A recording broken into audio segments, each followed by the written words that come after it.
عمران خان کے ساتھ بے انتہا بے نظیر زیادتی ہوئی ہے. دیکھو اس کو آپ نے جیل میں ڈال دیا, پکڑ کے جیل میں ڈال کے اس کو 3 سزائیں دلوائیں, 3 دن یا 1 ہفتے میں 3 سزائیں, 31 سال کی جیل سنا دی تاکہ اس کے ووٹر کو یہ محسوس ہو گئی ہے تو اب باہر ہی نہیں آ سکتا, وہ مایوس ہو جائے ووٹر. وہ آپ نے صرف اور کس بنیاد پہ دی؟ سائفر والا کیس جو تھا پروسیکیوشن نے پیش کیا, ڈیفینس کا ورژن ہی نہیں آیا اس میں, ملزم کا موقف ہی نہیں آیا. وہ 342 اسٹیٹمنٹ میں موقف شروع ہوتا ہے اور اس کے بعد وہ موقف اپنے گواہ بھی پیش کر سکتا ہے جو ملزم ہے, اور دستاویزات بھی. توشہ خانہ کیس ہے, توشہ خانہ کیس میں بھی یہی ہوا, پروسیکیوشن نے اپنا کیس پیش کیا, ڈیفینس کی طرف سے کچھ نہیں. T20 کا میچ تھا, ایک ٹیم نے بیٹنگ کی, 35 پہ وہ آؤٹ ہو گئی 12ویں اوور میں, دوسری ٹیم کو کہا کہ آپ ہار گئے ہو, یہ جیت گئے. پھر جو ٹیم تھی بیٹنگ ٹیم, اس کو کہا کہ اپنے 2 بولر بھیجو, اور وہ پروسیکیوشن کے وکلاء ڈیفینس کے بہاف پہ بال کرے. یعنی استغاثے کی طرف جو وکلاء تھے ان کو کہا آپ عمران خان اور ان کی بیگم کے لیے آپ ان کے وکیل ہو کے اور گرا کریں. وہ وکلاء بھی کھڑے ہیں, وہ بھی ہے ملزمان بھی, وہ کہتے ہیں ہم پیش ہونا چاہتے ہیں, ان کو مانتے ہی نہیں, ان پہ کر دیا. یہ تو کبھی نہیں ہوا دنیا میں. پھر جو عدت والا کیس ہے, وہ عدت والا کیس تو اتنا مطلب ہے وہ اسی کا ذہن بےہودہ ہے جس نے یہ عدت کا کیس چلانے کی کوشش کی ہے. انگلستان میں سرخیاں لگی ہیں کہ P M Imran convicted for sleeping with his wife, کیونکہ اس نے 15 دن پہلے یا 90 دن نہیں تو 30-40 دن پہلے اس نے وہ جو واؤز آف میٹریمنی ہوتی ہیں وہ تو ادا کر لی تھی. تو یہ چیز, پھر عمران کو یہ تو پھر اس کو بلے کا نشان لے لیا, جو بلے کا نشان اس کا اور پارٹی کا نہیں تھا.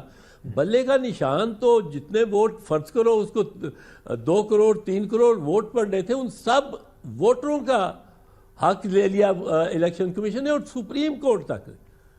یہ کس طرح اجازت ہو سکتی ہے؟ پھر اس کو کوئی جلسہ نہیں کرنے دیتے, اور اس کی پارٹی کے بندوں نے آ کے ووٹ ڈال دیے. اب یہ پریشان ہے. اب اس کی وہ 15 دن کے لیے اس کی ملاقاتیں ختم کر دی. وہ تو بہت اس کا قد بڑھتا جاتا ہے. نہیں, اس وقت تو بار سارا گورنمنٹ پہ ہے, اور کیونکہ وہ تو جیل میں پڑا ہے, وہ کیا کر سکتا ہے؟ وہ منت سماجت کرے کہ جی مجھے چھوڑ دو, اس کو تو اور کوئی نہیں ہے. تو گورنمنٹ نے انیشیٹو لینا ہے جو بھی لینا ہے. اب جہاں تک صدر آصف کا تعلق ہے, میں تو سمجھتا ہوں کہ وہ ان معاملات میں سب سے زیادہ سوجھ بوجھ رکھنے والے. میں عمران کو کہتا تھا کہ تم بے شک کہو جو مرضی, میں تو یہاں تک کہتا ہوں بھائی تمہیں دل کرتا ہے کسی کو چور کہو, کسی کو جو مرضی کہو, لیکن میں کہتا تھا کہ عمران تم آصف زرداری کا لہجہ وہ اپنا لو,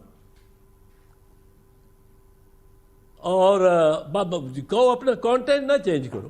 یہ آصف زرداری میں ایک صلاحیت ہے, اور یوں ہی نہیں کہتے اس کو مفاہمت کا بادشاہ, اس میں صلاحیت ہے یہ.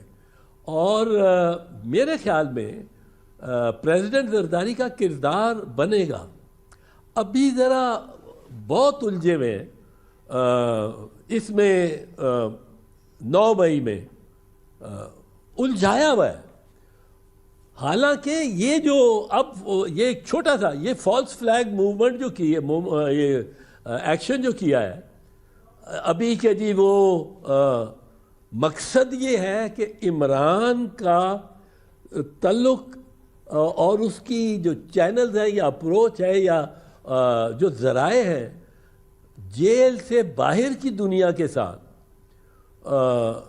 کوئی کانٹیکٹ کرنے کے لیے، کوئی انٹریکشن کے لیے، وہ کس طرح ہے؟ کچھ بھی نہیں ہے، وہ اس کے وکیل جاتے ہیں یا ہیئرنگ پہ آپ لوگ کچھ چند صحافی چلے جاتے ہیں، اور سارے صحافیوں کو، سارے وکلاء کو اجازت بھی نہیں ہوتی، پبلک کو اجازت نہیں ہوتی ہے۔ یہ کیمرہ ٹرائل ورچولی، بٹ بیچ میں سے رپورٹ آپ دے سکتے ہیں، آپ فلم نہیں لے سکتے۔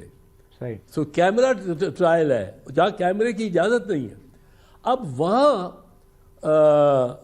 اس سے یہ اس کو، اور بیکاز اس انٹریکشن سے وہ ان کے ہاتھوں سیاسی طور پہ مارا نہیں جا رہا، مر نہیں رہا۔ اب اس کو آپ نے ایک فالس فلیگ آپریشن کیا ہے کہ جی وہ دہشت گرد آ گئے ہیں اور وہ انہوں نے عمران خان کی سیکیورٹی کا تو تباہ کر دینا۔ او بھئی آپ جیل میں، اتنی بڑی جیل پہ، کہہ رہا ہوں کہ اس کا مقصد یہ ہے کہ عمران خان کا contact with the out side world وہ ختم کیا جائے۔ وہ سمجھتے ہیں کہ یہ ملتا ہے، آ کے وکیلوں کو مل لیتا ہے، صحافی آ جاتے ہیں، صحافیوں سے وہاں اندر بات کر لیتا ہے، اس کا بڑا چرچا، اور اس کا جو ووٹر ہے اور اس کا جو سپورٹر ہے وہ وہی کا وہی جمع رہتا ہے۔ 15 دن اس کا ذکر نہیں آئے گا، نام نہیں آئے گا، بیان نہیں آئے گا، تو خبر نہیں ہم اس کو کتنا نقصان ہو جائے گا اور یہ کتنا نیچے چلا جائے گا۔ اچھا یہ اس طرح نیچے نہیں جائے گا عمران۔